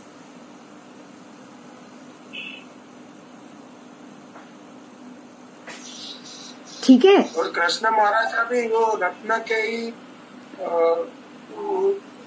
वहां जो गए थे द्रौपदी को छुड़ाने। हाँ, अच्छेरा हुआ था तब। हाँ हाँ हाँ, तो वो भी समंदर ने रास्ता दिया, वो भी कुछ ऐसा ही प्रभाव होगा कुछ। वो चक्रवर्ती और वासुदेव को अभी थोड़ी देर पहले आया ना, वो सुस्थित देव, सगर चक्रवर्ती के कारण सुस्थित देव, उनको उनकी प्रार्थना वो नकार ही नहीं सकते। बिल्कुल ऐसे वासुदेव भी 3 खंड तो जीतते ही है। तीनों जो 3 खंड जीतते हैं ना, वो तीनों में लवण तो है ही। दक्षिण भरत, फिर पूर्व दक्षिण भरत और पश्चिम दक्षिण भरत, तीनों दक्षिण के नीचे के 3 खंड वासुदेव जीतेंगे, तो वो तो सुस्थित देव को तो उनके ताबे में रहना ही पड़ेगा। तो लवण को तो रास्ता उनको देना ही पड़ता है। और लवण इतना वो संकुचित हो जाता है कि सिर्फ उनकी रथ की जो धुरी होती है ना, गोल पहिया, वहां तक ही लवण में पानी रहता है, उनका रथ निकल जाता है पूरा रथ निकल जाए। अब यहाँ पे सोचो, जन्माष्टमी आ रही है, ऐसे ही कृष्ण वासुदेव के पैर पानी में पड़े और जो यमुना ने रास्ता दिया, वो ऐसे तो पॉसिबल नहीं होता है ना। ध्यान दीजिए, अभी उनका पुण्य होता है, ये वासुदेव का पुण्य है। हम लोग हर एक चीज को चमत्कार नहीं कर सकते। ये पुण्यशाली थे, ताकि उनको पानी से निकलना पड़ा, तो यमुना में बाढ़ आई हुई थी, फिर भी वासुदेव को चलने तक का रास्ता मिल गया। ठीक ठीक है, तो ये जानना है हमें कि ऐसे ऐसे पुण्यशाली को ये जमीन और ये सारे देव कैसे हेल्प करते हैं। चलो अभी आगे जाएंगे। वैताढ्य पर्वत की बात है। दक्षिण और उत्तर की ओर समभूतला से ऊंचा 10 योजन छोड़ के चौड़ाई में 10 योजन लंबाई में वैताढ्य समान ही एक एक मेखला है। जो आपने वो जो पिक्चर देखा था ना वैताढ्य का, ये मेखला वाला पिक्चर है। आओ मैं बताती हूँ फिर से। ये जो है ना, देखो 10 योजन लंबाई 10 योजन चौड़ाई, लंबाई है लंबा, ये लंबा है 10 योजन लंबा हाइट में और चौड़ा ऐसे चौड़ाई में, वापस लंबा वापस चौड़ा वापस लंबा वापस 10-10 लिखा हुआ मिल रहा है। तो 10 लंबाई 10 चौड़ाई, 10 लंबाई ऐसे वापस 10 ऐसे कोना आएगा, वापस 10 ऊपर 10 ऐसे कोना आएगा। इसी तरह यहां से भी आएगा ऐसे ही। और ये यहां से यहां जो हम बोलेंगे ना, मतलब आप उसको चौड़ाई ही बोल सकते हो, वो 50 योजन तो है ही, वो तो फिक्स है। लेकिन 10 योजन की ऐसी ऊंचाई, उसके बाद 10 योजन वापस ऐसे, इसकी एक मेखला बनेगी। ये जो कट पड़ता है ना, ये मेखला है, इसको मेखला कहा जाएगा। ये मेखला है। ऐसे ही यहाँ पे ऐसा ये टर्न बनेगा राउंड, ये भी मेखला, एक मेखला, ये दूसरी मेखला, यहाँ तीसरी मेखला, चौथी मेखला, ये सारी मेखला कही जाएगी। तो पर्वत की कुछ ऊंचाई जितनी होती है ना, उससे नॉर्मली क्योंकि ये पर्वत चौड़ा है, चौड़ाई में है, इतना चौड़ा है, उस हिसाब से उसकी गहराई भी जमीन के अंदर उद्वेद नाम शब्द मिलेगा आपको, ऊंडाई या उद्वेद, ये 6.25 योजन है। मेरु सिवा सभी पर्वत अपनी अपनी ऊंचाई के चौथे भाग पृथ्वी में अवगाढ़ होते हैं। सिर्फ एक मेरु पर्वत ही है जो अपनी ऊंचाई से 10 मतलब बहुत कम उद्वेद में, बाकी सारे चौथे भाग के आ गए।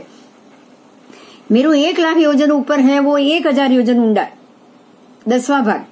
बाकी सारे पर्वत अपनी अपनी ऊंचाई से चौथे भाग में जमीन में। क्यों पता है? सारे पर्वत ऐसे चौड़े, ये कोने से ये कोने, और मेरु गोल है। समझ में आया? मेरु गोलाई में है। अब मेरु गोलाई में 10,000 ही है, तो गोलाई में 10,000 में तो फिर वो 1000 से ज्यादा तो ऊंडा मिलेगा भी नहीं ना।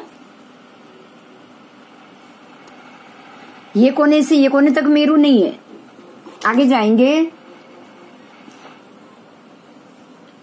वैताढ्य की दक्षिण और उत्तर की ओर समभूतला से ऊंचा 10 योजन छोड़ के चौड़ाई में 10 योजन लंबाई में समान एक एक मेखला है। यहाँ आगे वैताढ्य की चौड़ाई जो मूल में 50 योजन थी, वो घट के 30 योजन रह जाएगी, क्योंकि ऐसे 50 थी उसकी चौड़ाई, तो अभी 30 हो जाएगी, छोटी हो जाएगी।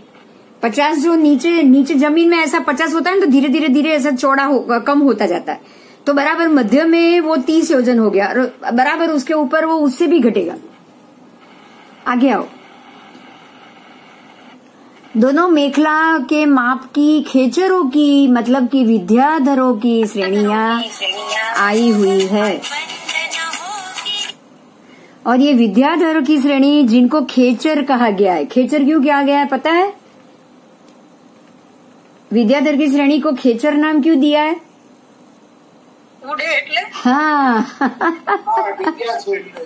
वो विद्या से उड़ते हैं, लेकिन उड़ते हैं इसलिए वो खेचर हुए, मनुष्य नहीं हुए। विद्या के बल से वो उड़ते हैं। ठीक है।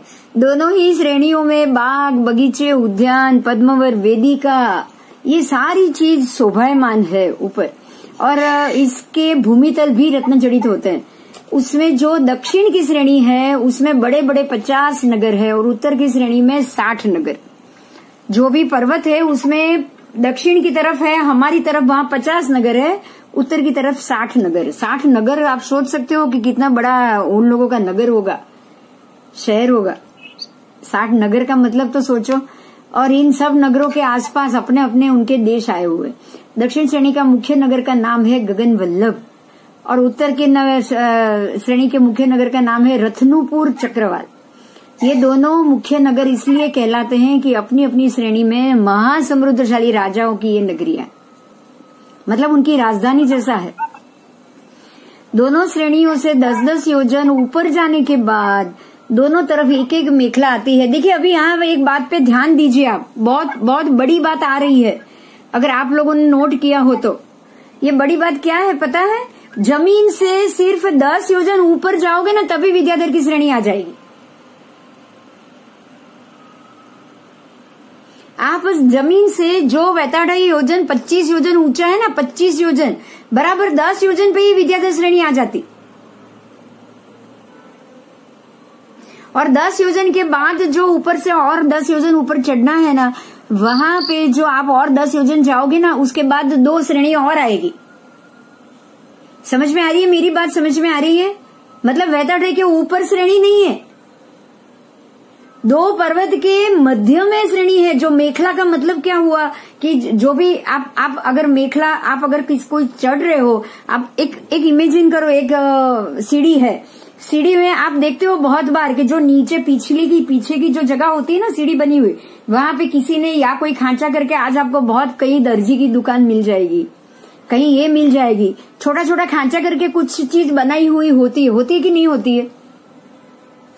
आप अगर कहीं बॉम्बे में कहीं जाओगे, जो कंजेस्टेड एरिया है, जहाँ ज्यादा ऑफिसेज है, वहां इतने खोली छोटी छोटी कैबिन बना के ऑफिस नहीं होती है क्या? होती है कि नहीं होती है? हाँ, होती है। हाँ, तो बिल्कुल इसी प्रकार से मेखला कहा जाता है उसी को।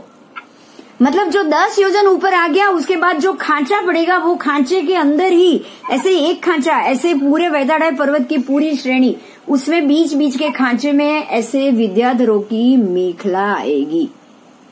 और वहां 60 और 50 110 नगर है। मतलब वैताढ़ाई 25 योजन ऊंचा, ये 10 में ही आ गए सारे नगर। तो थोड़े पर्वत चढ़े, और पर्वत थोड़े चढ़ने के, जैसे आप ये चढ़ रहे हो, शत्रुंजय चढ़ रहे हो, तो थोड़े पहले ही चढ़ने के बाद आपको बीच में मंदिर नहीं दिखते हैं? हाँ, આ વિદ્યાધરો એ કઈ ગતિ ના કહેવાય? દેવ ગતિ ના? देव ही होते हैं ये, खेचर देव, विद्या के बल पे उड़ सकते, उनकी आयु भी आएगी। हाँ, लोगों विद्याधर ही वहां रह सकते, और कोई नहीं रह सकता। नारद वहीं पे रहते। अच्छा, ये देवलोक नो एक पार्ट है। हाँ। तो ये जो मैं कह रही हूँ, बिल्कुल ऐसे ही जैसे खांचा बना के आप छोटे आप हम अगर देखने जाए ना, तो अगर एक फ्लोर है, उसमें बीच में डुप्लेक्स बना के, बीच में बेड लगा के, ऊपर ऐसे माड़िया बनाते, उसी में ही कमरा बनाते, बनते कि नहीं बनते? उसको मेखला कहा जाएगा। मेखला जैसे शिका लटकता है ना, शिका, ऐसे ही वो बीच में आधी धारी लटकेगी शिखर के बीच में ही। तो आपको यही समझना है कि जो वैताढ़ाई चढ़ रहे हो, बराबर 10 योजन छोड़ने के बाद ही 2 पर्वत के बीच की खांचे वाली जगहों में ही ये सारी मेखला आई हुई, विद्याधरों की श्रेणी आई हुई। ठीक है, आप ऐसे उसको समझोगे, टॉप पे नहीं है। और 10 योजन ऊपर जाओ, मतलब 10 योजन चढ़े, विद्याधरों की श्रेणी आ गई। और 10 योजन ऊपर जाओ, कौन आता है? देखो कौन आता है, सरप्राइज है आपको। मतलब मालूम ही नहीं होगा कि ऐसे देव यहाँ रहते। और ऊपर जाओगे, 10-10 योजन ऊपर जाने के बाद दोनों तरफ एक मेखला है, उत्तर में एक मेखला, दक्षिण में एक मेखला। विद्याधर की श्रेणियों से 10 योजन ऊपर जाने के बाद 2 श्रेणी और आती है। वहां शक्रेंद्र के सोम, यम, वरुण तथा कुबेर नाम के लोकपाल अभियोगिक देवताओं का निवास है। आप सोचो, आप रोज बोलते हो ना, सोम, यम, वरुण, कुबेर, वासवादित्य, स्कंद, विनायक, ओपेता, शांति में, मोटी शांति में बोलते हो ना, वो 10 दिक्पाल है, दिक्पाल देव। अब उनके महल वहां पे,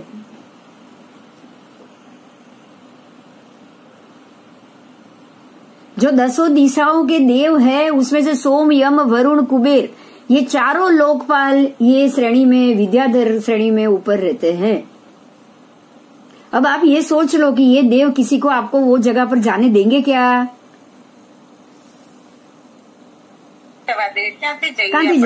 कहाँ से जा सकते? आप समझ सकते हो? हाँ, आपको वो जहाँ इतने सारे देव और उनके परिवार अलग, ये अभियोगिक देव है। ये किसके अभियोगिक देव है? ये शक्रेंद्र के अभियोगिक देव, शक्रेंद्र के, जो सौधर्मेंद्र और शक्रेंद्र हैं, उनके अभियोगिक देव हो गए। तो वो आपको किसी भी सामान्य व्यक्ति को श्रेणी चढ़ने नहीं देंगे। वो आप उनके महल तक पहुंच नहीं पाओगे। हाँ, वो लोग तो बहुत बार आ जाते हैं। वो लोग तो बहुत बार आ जाते। हाँ, और इसीलिए तो हम लोगों को जब भी आप कोई भी क्रिया करते हो, प्रतिष्ठा करते हो, पूजन करते हो, आपको ये सबकी प्रतिष्ठा करनी पड़ती है, क्योंकि ये हमारे सबसे नजदीक के देव हो गए। सोमदेव, वरुण देव, सोमदेव आ गए पूर्व दिशा के, वरुण देव आ गए पश्चिम दिशा के, कुबेर देव आ गए उत्तर दिशा के, और यम आ गए दक्षिण के। अगर ये चारों को अगर आप स्थापना नहीं करोगे तो आपके सारे कार्य में विघ्न आएगा कि नहीं आएगा? आप जब भी कोई अच्छा काम करो, प्रतिष्ठा करो, मंदिर करो, कुछ भी करो, इनकी स्थापना आपको करनी ही पड़ेगी, क्योंकि ये हमारे सबसे नजदीक के देव। हिमालय में ही रहते हैं, हम तो इधर है, हमारे से ज्यादा दूर तो है नहीं, है क्या? बोलो, आपको ये पता चले ये कितने नजदीक है ये सब हमारे। आगे जाएंगे, उनका निवास होता है। वो देव पल्योपम की आयु वाले हैं, एक एक पल्योपम की आयु होती है उनकी, और उनके भवन रत्नमय होते हैं, जो बाहर से गोल अंदर से चतुष्कोण, बाहर से गोल है अंदर से चतुष्कोण। इन दोनों श्रेणियों में भी पद्मवर वेदिका, उद्यान सब आए हुए हैं। इनका व्यास 10 योजन का होता है। वैताढ़ पर्वत का दूसरा खंड 10 योजन ऊंचा और 30 योजन चौड़ा है। ये दूसरे खंड की बात की। पहले खंड की मेखला में याद रह जाएगा ना सभी आपको? पहले खंड की मेखला में विद्याधर देव, उनके 110 नगर याद रहेगा सबको। और दूसरे जो 10 योजन छोड़ के दूसरी मेखला आई, उसमें शक्रेंद्र के 4 लोकपाल और उनका पूरा परिवार। ये दूसरी मेखला। अभी हम तीसरे मेखले में जाएंगे। ये 2 छोड़ के अभी भी और भी ऊपर जाना है। आज आप सोचोगे तो मानोगे कि पूरे पश्चिम से लेके पूर्व हिमालयन रेंज पर्वतमाला है, वहीं पे ही सारे देव देवियों का वास है कि नहीं बताओ?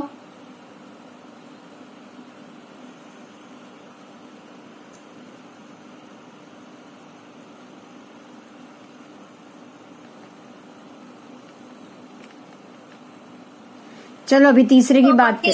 આજુબાજુના માણસો 500 વર્ષ જીવી શકતા હશે ને એવું હશે? हाँ, जरूर। नहीं, उससे भी एक और बात ध्यान दो आप, इस बात पे बहुत ध्यान दो। आज अगर सब लोग जप तप करने जाते हैं ना, तो सारे उत्तराखंड में ही जाते, हिमालय की तरफ ही जाते हैं सारे के सारे। पवित्र। हाँ, आप उधर ही देखो, जो पांडव भी गए हिमालय की तरफ गए। आप कहीं भी देखो, लोग जाएंगे आज आपको हिमाचल में, हिमालय में, ये पूरे यही वैताड़ी की श्रेणी है, वो सारी वैताड़ी की श्रेणी। आपको सारे वहां पे 150, 200, 500 साल की आयु वाले भी बोल रहे हैं ना आज लोग, की वहां मिलते हैं। आज वो जो हिंदू लोग तो देवी देवताओं ने माने थे। हाँ, और दूसरी एक बात, आज जो कैलाश पर्वत जो बोलते हैं, जो आज वहां पे है, तिब्बत में है, वहां पे कोई चढ़ नहीं सकता है, और कोई चढ़ता है तो उसको रोकने वाले बहुत मिल जाते। तबीयत बिगड़ जाती है, मौसम बदल जाता है, ये बदल जाता है। आज तक कोई इंसान चढ़ नहीं पाया, नहीं कोई हेलीकॉप्टर से उतर पाया। तब आपको ये दिमाग में बात आनी चाहिए कि वहां पे देवों का कितना बड़ा जाप्ता होगा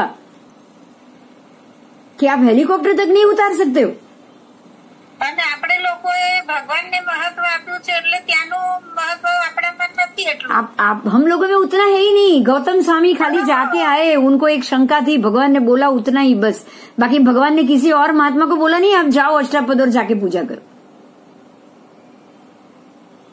एक बात है। એટલે દેવતાઓને આ લોકો માને છે। हाँ, और रावण भी विद्याधर था, बड़ा विद्याधर देव था, वो तो हम भी जानते हैं। और रावण अष्टापद पे बहुत बार गया है। अब आप समझो कि अष्टापद या वैताढ़ श्रेणी पे है या नहीं, बोलो। नहीं तो रावण विद्याधर है, वहां कैसे जाता? बार बार जाता था रावण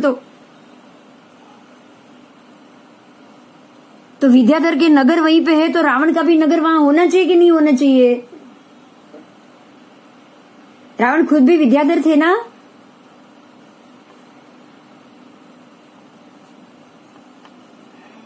और विद्या के बल से ही भागते थे। और उसका एक पितराई भाई कुबेर है, उसका ही पितराई भाई, तो कुबेर भी वहीं पे ही रहता था। कुबेर भी वहां के देव है ना, हमने अभी देखा ऊपर के 10 योजन छोड़ के कुबेर की रहना है, विद्याधर का नीचे रहना था। तो हम ये समझ सकते हैं लंका नु कई रीते लेवानु। लंका में तो उसने बनाई सुवर्ण नगरी। अच्छा, ओके। लंका में तो उसने बनाई थी जाके सुवर्ण नगरी। वो तो मय दानव उसके ससुर नाना थे ना, रावण के नाना थे मय दानव। और मय दानव जैसे देखिए, मय दानव ने 2 नगरी बनाई, एक द्वारिका बनाई कृष्ण के कहने से, और ये दूसरी लंका बनी। अच्छा। और ये रावण के नाना थे, रावण के नाना थे। मतलब जैसे द्वारिका बनाई गई ना द्वीप के ऊपर, चारों तरफ पानी और द्वीप था, तो वहां पे श्री कृष्ण ने भी वही बनवाई कि ये चारों तरफ से सेफ है, तो सारे यादव को वहीं पे उन्होंने रख दिया। रावण, लक्ष्मण और रावण तो वासुदेव ने प्रति वासुदेव था। लक्ष्मण और रावण रावण तो प्रति वासुदेव थे ही। हाँ, और लक्ष्मण वासुदेव थे। तो विद्याधर कैसे हो गई? तो विद्याधर भी तो हो ही सकते हैं ना, ऐसा जरूरी नहीं कि नहीं हो सकता। विद्याधर तो आपने बताया देव हो। विद्याधर, आप देखिए विद्या का मतलब क्या है पता है? लब्धि है एक। हाँ, लब्धि। विद्या एक लब्धि। अब जैसे हम बोलते हैं ना कि अवधि ज्ञान देवों को अपने जाति से होता है। हाँ, जाति से। और मनुष्य उसको प्राप्त करते हैं, गेन करते हैं। उनके ज्ञान का क्षयोक्षम होगा, जैसे ही क्षय होता जाएगा और जैसे ही ज्ञान अवधि ज्ञान खुलता जाएगा, उनको अवधि ज्ञान हो सकता है। तो देवों को जन्म से होता है, और बाकी मनुष्य उसको पा भी तो सकता है ना। तो बराबर इसी तरह रावण ने ये विद्या हासिल की थी तब करके। अच्छा। विद्याधर देखिए, नारद जन्मजात विद्याधर देव, लेकिन रावण ने विद्याधर वो मतलब आप देव तो कहलाओगे ना। आपको अगर लब्धि से अगर आप विद्या को प्राप्त करोगे तो आप भी विद्याधर तो कहलाओगे ही कहलाओगे। और यही कारण, ध्यान दीजिएगा, ये बात पे ध्यान दीजिएगा, यही कारण है कि कुबेर जो उसके ऊपर 10 योजन की श्रेणी में रहते थे ना, उसका पुष्पक विमान, ये जो पुष्पक विमान है ना, वो रावण का नहीं है, वो कुबेर का था। आपको ये पता है? जो पुष्पक विमान में उसने सीता का हरण किया, वो पुष्पक विमान कुबेर का था।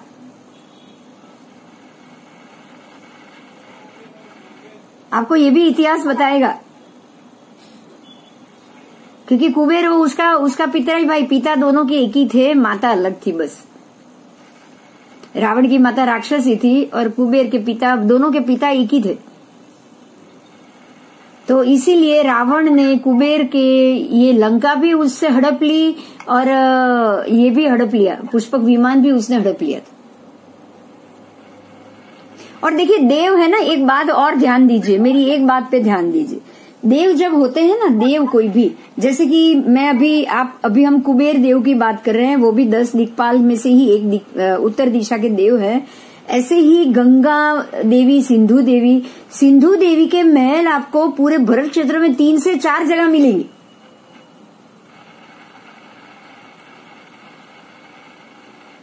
पश्चिम जो सिंधु नदी का लवण से मिलना है वहां भी मिलेगा।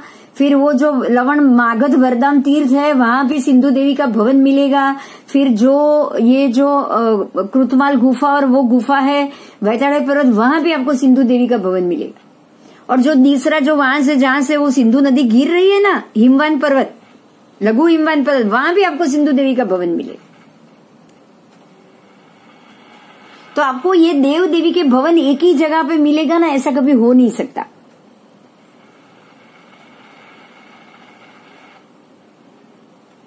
समझ में आई मेरी बात?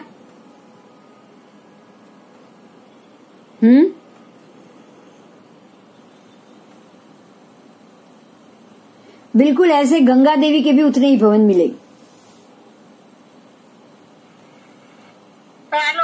शरीर वैक्रिय है, शरीर वैक्रिय वो बना सकते हैं, देव है ना, अपना शरीर, हाँ अपना शरीर बढ़ा सकते, बना सकते हैं। बना सकते। रावण भी जब भी मर्जी 10 माथा कर सकता था, मालूम है ना, ये तो कर सकता था ना। हाँ। हर बार तो वो 10 माथा लेके घुमा नहीं है वो।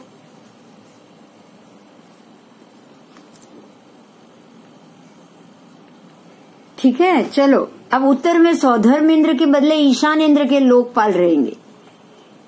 उत्तर में ईशानेंद्र के लोकपाल, दक्षिण में सौधर्मेंद्र के लोकपाल। ठीक है, अब आगे जाएंगे। वेताढ़य पर्वत का ये तीसरा खंड जो 5 योजन ऊंचा और 10 योजन चौड़ा है, वहां पे कदली गुरु व्यंतर देव अपनी अपनी इच्छा अनुसार क्रीड़ा करते हैं। अब यहाँ जो बगीचा है, ऊपर का जो 5 योजन का एरिया देखिए, पहले 10 योजन में एक मेखला आ गई, यहाँ पे आपको विद्याधर देव मिले।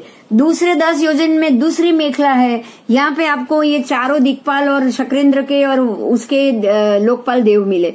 अब जो तीसरी मेखला है 5 योजन वाली, वहां पे बिल्कुल वनखंड और पर्वत और बगीचा और ये बनाया हुआ है, और ये बगीचे में व्यंतर देव आते रहते हैं, मजा करते रहते हैं, घूमते रहते हैं, क्रीड़ा करते रहते। समझ में आई बात? व्यंतर देव भी आके यहाँ पर बैठते हैं। और व्यंतर देव कहाँ रहते हैं ये भी बता दो, वो नीचे रहते हैं, जमीन में, रत्नप्रभा में रहते हैं। रत्नप्रभा मतलब वो धरती के नीचे के भाग में व्यंतर देव रहते हैं।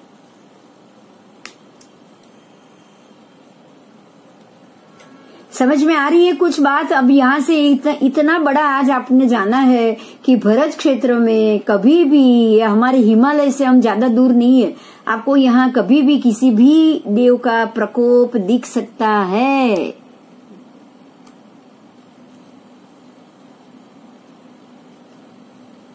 उनका प्रकोप भी दिख सकता है, उनका कोप भी दिख सकता है, और उनका कोई ना कोई चमत्कार भी दिख सकता है। बोलो, दिख सकता है कि नहीं दिख सकता है? दिख सकता है। वो कुछ ना कुछ छेड़खानी तो करते रहेंगे ना, जैसे रावण सीता को उठा के चले गए, ऐसे बहुत सारे देव आके किसी न किसी को, नारद खुद द्रौपदी को उठा के कहाँ छोड़ के आए थे? घाटकी खंड में। नारद विद्याधर देव थे, उसको गुस्सा आया तो द्रौपदी को उठा के घाटकी खंड के वहां पे जाके छोड़ के आ गए। तो ये सारे देवताओं का प्रकोप होता है। ठीक है, चलो अब आगे जाएंगे। इसी तरह सब कुछ उत्तर में आए हुए ऐरावत क्षेत्र में भी समझना है। जैसे ही भरत में दीर्घ वैताढ़य पर्वत है, ऐसे ही ऐरावत में भी दीर्घ वैताढ़य पर्वत है। फर्क इतना है, उत्तर में जब हमारे सौधर्मेंद्र के लोकपाल के बारे में जाना ना, ऐसे ही उत्तर में ऐरावत क्षेत्र में ईशानेंद्र के लोकपाल आएंगे, वहां के 4 दिशा के देव आएंगे। ठीक है, यहाँ हमारे सौधर्म के आए, वहां ईशान के आए। और महाविद्य के क्षेत्र में भी उत्तर दक्षिण दिशा में रहे 32 विजयों में आए हुए दीर्घ वैताढ़य पर्वतों की मेखला की लंबाई समान होने पे वहां पर भी 55 नगरों की श्रेणी आई है। कुल 110 नगर होते हैं। ऐसे जम्बू द्वीप में मिला के एक भरत, एक ऐरावत और 32 विजय के 32 दीर्घ वैताढ़य पर्वत कुल 34 हुए। तो 34 में 3740 विद्याधर के नगर आ गए पूरे जम्बू द्वीप में। ये तो नगर है, देवों की संख्या सोच सकते हो आप कितनी होगी? समझ सकते हो ये बात? हाँ, समझ सकते हो। और अच्छा, एक और बात यहाँ ध्यान दीजिए, खास ध्यान दीजिए। दिक्पाल तो 4 ही है, 4 दिशा के, सोम, यम, वरुण, कुबेर, वो तो 4 ही है, वो तो 4 ही है। लेकिन उनके महल कितनी जगह आ गए सोचो आप। दिक्पाल तो 4 ही है, लेकिन सभी वैताढ़य के ऊपर कितने वैताढ़य हुए? 34 वैताढ़य पे यही 4 दिक्पाल के महल आए कि नहीं आए? अच्छा, कुबेर ने वैश्रमण कहवाय। हाँ, वैश्रमण, वो ही वैश्रमण के ही पुत्र थे। रावण के पिता का नाम ही वैश्रमण। हाँ, रावण के पिता का नाम ही वैश्रमण ऋषि था। अभी उसकी स्टोरी भी सुनो, थोड़ी 2 मिनट 5 मिनट, अभी ज्यादा टाइम नहीं है, ये पूरा हो गया, मैं आपको स्टोरी बता दूं उसकी। रावण का जन्म कैसे हुआ? रावण का जन्म कैसे हुआ? ये वैश्रमण मुनि थे जो आश्रम बना के रहते थे, कुबेर उनका पुत्र था, ऐसी बात है। क्योंकि तब तो जो देव और सब है ना, ऐसे समय में ऐसा होता है कि अगर एक व्यक्ति भी अगर सामने देव हो ना और एक मनुष्य हो ना तो भी संतान का जन्म होता है। आपको रावण संहिता और उसमें ये सारी कहानी मिलती। तो राक्षस कन्याएं जो मय दानव की पुत्री है वो वहां पे इनके आश्रम में आती थी और राक्षस कन्या थी इसलिए थोड़ी मनचली होती है। राक्षसी कन्या और मनुष्य कन्या में तो बहुत फर्क होता है। राक्षसी कन्या थोड़ी मनस्वी होती है, तो वो आती थी और बार बार ये सारे वृक्ष तोड़ देना, फल तोड़ लेना, कहीं भी फल गिराना, ऐसे मस्ती तूफान करते रहते थे। तो वैश्रमण मुनि का ध्यान भंग होता था। उन्होंने एक बार ये कह दिया कि अब अगर ये कन्याओं को गुस्से में कि अब अगर आप में से कोई भी मेरे सामने आए और अगर मेरा ध्यान भंग हुआ तो जो कन्या पे मेरी दृष्टि पड़ेगी ना वो गर्भवती हो जाएगी। और ऐसा हुआ कि ये राक्षस कन्या थी, वो मानी नहीं और जैसे ही मुनि का भंग हुआ उन्होंने ये ऐसा श्राप दिया हुआ था, तो जैसे ही उनका ध्यान भंग हुआ उनकी आंखें जैसे ही खुल गई, गुस्सा आ गया उनको, आंखें खुल गई, ऐसे ही सामने ये कन्या थी। तो ऐसे कह रहे रावण का जन्म इस प्रकार से हुआ। इसलिए उसके पिता ब्राह्मण ऋषि थे और माता राक्षसी। और पिता से रावण को सारा वेद ज्ञान, ब्रह्म ज्ञान बहुत कुछ मिला था। पर वो बड़े हुए अपने नाना के घर पे, मय दानव की पुत्री थी ये। और बाद में भी उनके 5-6 संतान भी हुए। अब तो पत्नी बना के उनको रखना पड़ा। 5-6 संतान भी हुए, लेकिन ये ऋषि थे और इनकी अवस्था कुछ अलग थी। वो राक्षसी कन्या को वो मंजूर नहीं था, इसलिए वो अपने ये मुनि ने कह दिया कि अब तुम जाओ, तुम अपने पिता के घर जाके रहो। उनको उनके कोई स्वभाव से वो तालमेल नहीं खा रहा। तभी ये मय दानव की पुत्री अपने सारे संतान को लेके राक्षस पिता के यहाँ चली गई। और कुबेर इनका पुत्र, वैश्रमण ऋषि कुबेर इनका पुत्र। तो कुबेर के पास ये पुष्पक विमान और सोने की लंका, पूरी की पूरी ऐसे लंका नगरी ही इसकी थी, कुबेर की थी। और ये पूरी नगरी, पुष्पक विमान और ये लंका, ये सारा रावण ने हड़प लिया राक्षसी और दावपेच से और युद्ध करके, और उसको कुबेर को यहाँ से निकाल के, और ये पूरी नगरी उसके नाना मय दानव ने सोने की बनाई। ये सारी बात है, जो स्टोरी है, इतिहास है, वो मैं आपको अभी सिर्फ बताने के लिए बता रही हूँ। अपने जैन उसके अनुसार तो रावण में काफी गुण थे, खाली यही एक सीता का जो हुआ उसके सिवा उसको काफी गुणियल राजा बताया।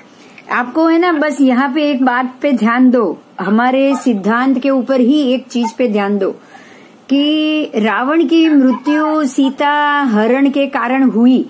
ये तो हम भी जानते हैं, हम भी मानते हैं, ये तो हम भी मानते हैं। अब आप इस चीज पे ध्यान दो कि रावण ने तीर्थंकर नाम कर्म तो उससे पहले ही बांधा था, उससे पहले बांधा, ये भी कंफर्म है। अगर तीर्थंकर नाम कर्म कोई जीव बांध रहा है तो तीर्थंकर नाम कर्म बांधने के बाद क्या वो किसी भी और की स्त्री का हरण कर सकता है? बोलो। मानना ही पड़ेगा। किया वो मानना पड़ेगा, वो अलग बात है, लेकिन क्या उसके भाव ऐसे होंगे? जो एक भाव छोड़ के तीर्थंकर बन रहा है, आप समझ सकते हो वो कितना समभाव में होना चाहिए। अगर आपको पता चले आप तीसरे भाव में आपका मोक्ष है, तो आप ये भाव में तो संभाव में होंगे कि नहीं होंगे?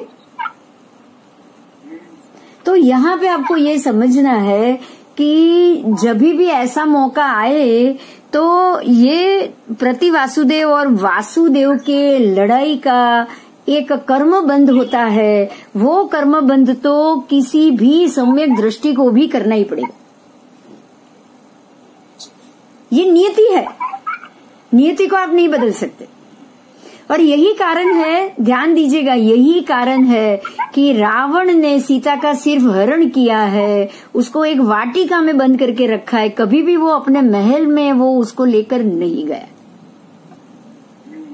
इस बात पे आप ध्यान दो। ऐसी नहीं थी कि उसमें ताकत नहीं थी, ऐसा नहीं था कि वो कुछ कर नहीं सकता था।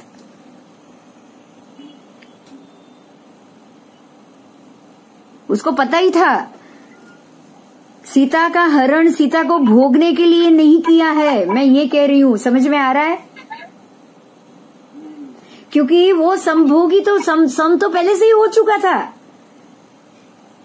उसकी राग द्वेष की ग्रंथि बिल्कुल टूट गई थी। तीर्थंकर नाम कर्म निकाचित कर लिया उसने, क्षायिक सम्यक्त्व सत्ता में चला गया उसके।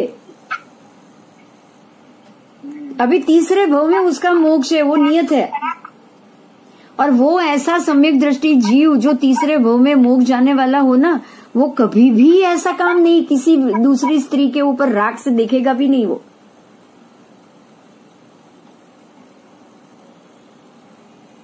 आपको है ना, यहाँ दो धर्म का जो फर्क है ना, वो यहाँ समझना।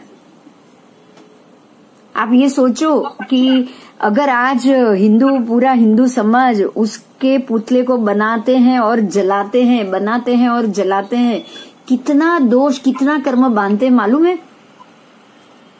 रावण ने सीता को हाथ तक नहीं लगाया, और ये सारे एवी स्टोरी છે કે રાવણને એમ પૂછ્યું હોય છે કે મારું મૃત્યુ કેવી રીતે થશે, એટલે એમ કે એક સ્ત્રીના કારણે થશે, એટલે એને એમ કે છે કે એકવાર એવો નિયમ લઈ લીધેલો કે કોઈ પણ સ્ત્રીની મરજી વગર હું એને હાથ નહીં લગાડું। आप ये रावण के नियम को भी जानो, लेकिन सबसे पहले हमारे धर्म की जो सम्यक दृष्टि व्यक्ति है ना, उसकी दृष्टि से सोचो कि जो सम्यक दृष्टि जो एक भव छोड़ के बाद के भव में तीर्थंकर बनने वाला हो, उसके मन में ऐसा कोई राग आएगा क्या? पहले ये सोचो। आ सकता है? ये पिछले कर्म था, पिछले भव का कर्म था जो उदय में आया। प्रति वासुदेव की मृत्यु भी तो पिछले भव में ही तय होती है, उसका कर्म भी पिछले भव में ही तय होता है कि ये कारण से इसको वासुदेव इसको मारेंगे। बराबर मेरी बात? और बाद में रावण ने समय तीर्थंकर नाम कर्म निकाचित किया। तो जो आगे पूर्व जन्म में जो उसने कर्म बांधा कि वो प्रति वासुदेव बनेगा, वासुदेव उसको मारेंगे, उसके पीछे ये कर्म होगा, वो तो कर्म को सामने आना ही आना है, और वो उसकी पूर्ति के लिए भी ऐसा होगा। नहीं तो आप इतना ही सोचो कि जब अगर सीता को उठा जाना था और उठा के ये कृत्य करना था, तो ये तो तब भी हो सकता था जब वो धनुष्य तोड़ने के लिए सीता के स्वयंवर में आया था, तब भी वो ऐसा कर सकता था ना। वो तब भी कर सकता था ऐसा। तो सीता को उठाने की कोशिश तो वो कर ही सकता था।